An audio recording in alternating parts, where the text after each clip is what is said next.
So I hope it doesn't act stupid today, because it did yesterday. It was really scary when that rollie went up under the tire and threw it up. You should pull up to it. They guide you in. You pull up to it, and then you put it in neutral and take your foot off the brake so it'll start rolling. And it didn't do it right yesterday. It scared me to death. There's Redhead. Ha.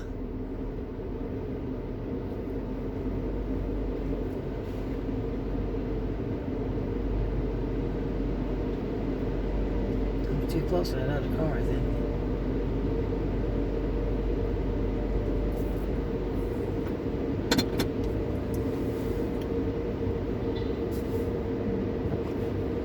Okay, we got a neutral and foot off the brake. I hope it doesn't get goofy today.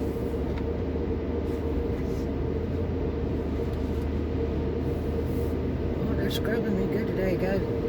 Yeah, yesterday didn't hardly do anything. My windows are super dirty. But it's 9:30 in the morning, so they just opened a bit ago. They opened at 8 or 9, I can't remember what the opening is. I know the closing's at 8. I'm really surprised they put me that close to that other car, because usually they don't. I just hope they don't hit it.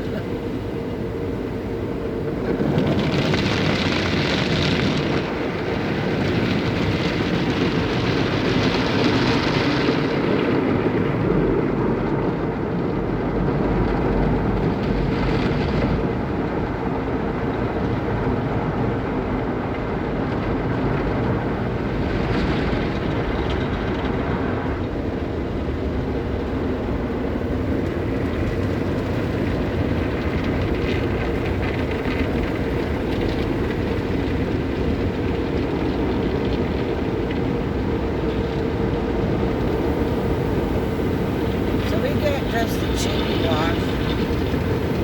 They give you a choice of what washes you want. Membership. That's the cheapest one. So, I don't care, but it's pretty good. Sometimes I go through here and they just give me the everything wash, because they think I'm a cracker. They're very, very nice here. They did turn the floor down a little bit, because this driver's side floor is really strong. They did make an adjustment, because the last time I did it so much better.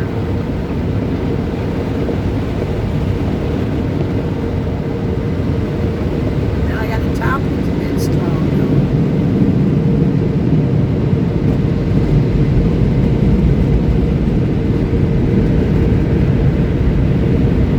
That smell is so nice. It's not Cordoba, it's kind of like a fruity flower Lysol thing or something. Drying. Watching the sign in front on that pole there. Looking for that green light.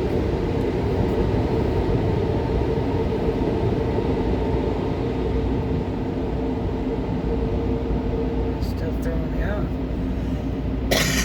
There's the green light for go. And we're gonna go ahead and rock and roll. This guy almost ran me over coming out. Alright, so we're gonna get on down the road. You know, when Ron and I were together and we drove to Massachusetts to go see his parents and do some things for them,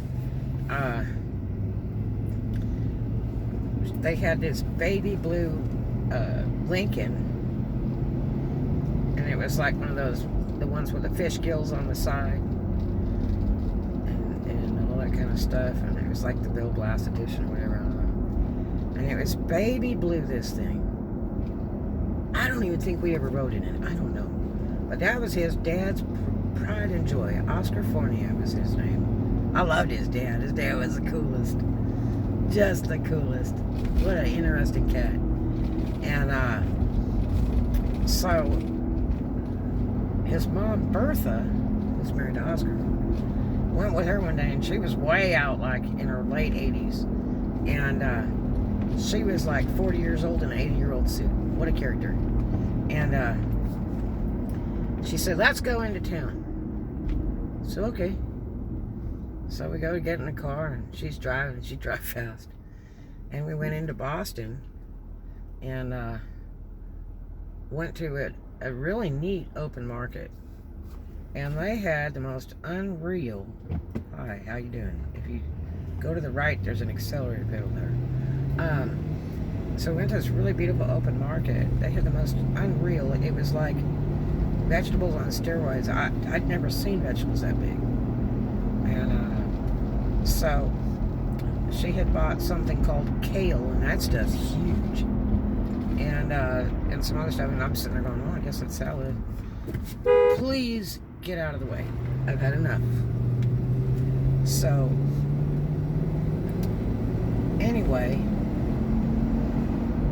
we went and got all this beautiful, beautiful foliage of the vegetables, and then threw those in the car, and then we went to a couple other places. I think we went to a bakery and something else. And Boston's real neat. But, you know, I just follow her around like puppy dog, you know, because she knows the place I don't. And I just, you know, tinkered along there, just watching what she was doing and helping and stuff and learning about some places different. And so then she says, well, I've got to wash the car. And I said, okay, so what are you going to do? You want to take it in the thing and I'll wash it? Nah. She pulls up through this auto car wash, and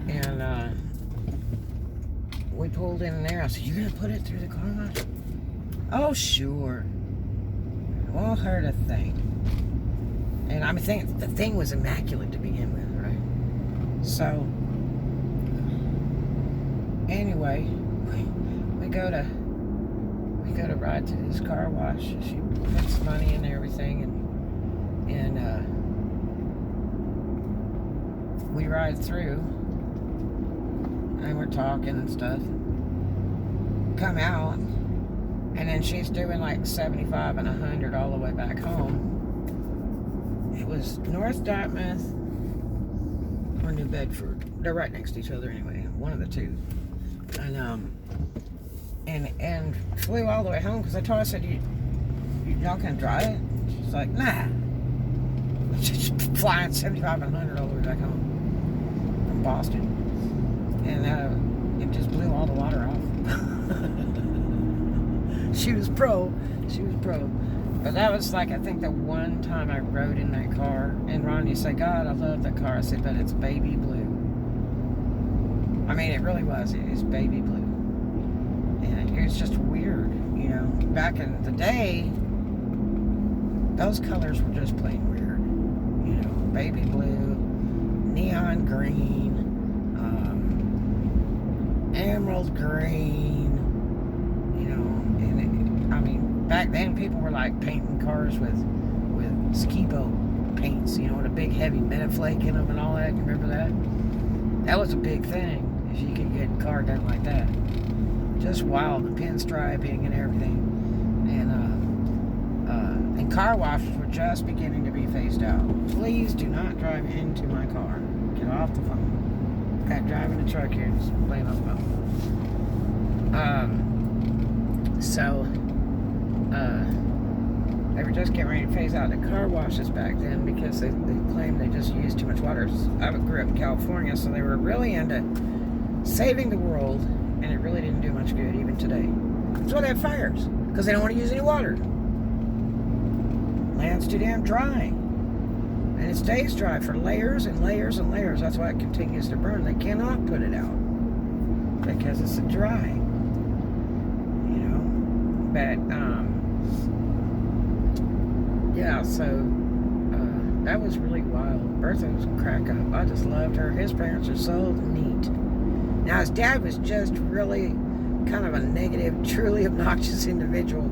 You had to understand him. He was very stern, very to the point, and that's just the kind of guy he was. And then she was just really funny, easygoing. She would laugh at him and stuff, and he's like, hey, you're not laughing at me, are you, girl? And she'd go, oh, no. I mean, they're just really funny people. And she was just adorable. I loved her. He passed away before she did. You know, and they usually, you know, die pretty close together. They've been together for a lot of years. It's just something that happens. And usually about 6 months or less, if they were really truly in love. And I've seen it all my life. It's unfortunate, but very true. Rarely do you see them live on for a lot of years without their mate. But what characters, the two of them. The house they had was unreal. You know, when we pulled up, because we drove out there from California, and when we pulled up, I'm like, this is not your mom and dad's house. And he's like, yep. And I'm like, no. And they were married like 75 years or something. They were just married a huge amount of time. And all it was him and his sister. But his sister was supposed to be kind of kooky. I don't know if I met her or not. But yeah, when we pulled up to the trees in the yard, I'm like, oh my gosh, those are Christmas trees. And he's like, huh? I said, your parents have giant Christmas trees in their yard. Oh my gosh, that is so beautiful. Because, you know, I grew up in a city. So, you know, we always had fresh Christmas trees. My parents had money. They worked hard to get everything they had. And we had live Christmas trees. That's what you did, you know. When I grew up, and even after I left home, I had live Christmas trees. I wouldn't have a plastic tree. Are you kidding? Ugh. And so, anyway, it blew my mind to see these horrendous Christmas trees in the yard. What I thought were Christmas trees, and they were just trees that had been there a lot of years. But to me, it was like, whoa, this is magical, like Disneyland, because they're giant Christmas trees in the front yard of this place. And it was incredible. Had such a time when we went back to Mass. God. Ron tried to get me to move back there. When I transferred to Arkansas to go to college there, Ron and I used to talk all the time on the phone. And he offered me a shop. His dad passed away, and he said, I will build you a shop if you'll move back to Massachusetts. And I was like, oh, hell no. There is no possible way I'm doing that. And he was like, why? And I said, it's so cold there, you know I will die there. There's no way I can do that. And he was like, well, I'll build you a shop, babes. And I said, you know, we don't get along because you drink. I said, you know, I don't drink anymore. I said, and you're never around when there's, you know, emergency, because I had to find you at a bar. I said, I'm really done with that. I said, I love you. You're my best friend. He's like, okay, well, we'll be best friends. Come to Mass. I'll build you a shop, brand new. And I was like, nah. You know? Nah. But it would be nice to even replace that car he stole. He did bring me 2 or 3 of them that I didn't like. Even a Pontiac GTO, and I looked at it and went, nah. You know? I just shouldn't take that car. That car's worth a ton right now. Anyway, I hope you guys have a great day. Do something kind for a stranger. Show the love. Love everybody. And too much of a good thing is wonderful. We'll take lots and lots of that. Talk to you later.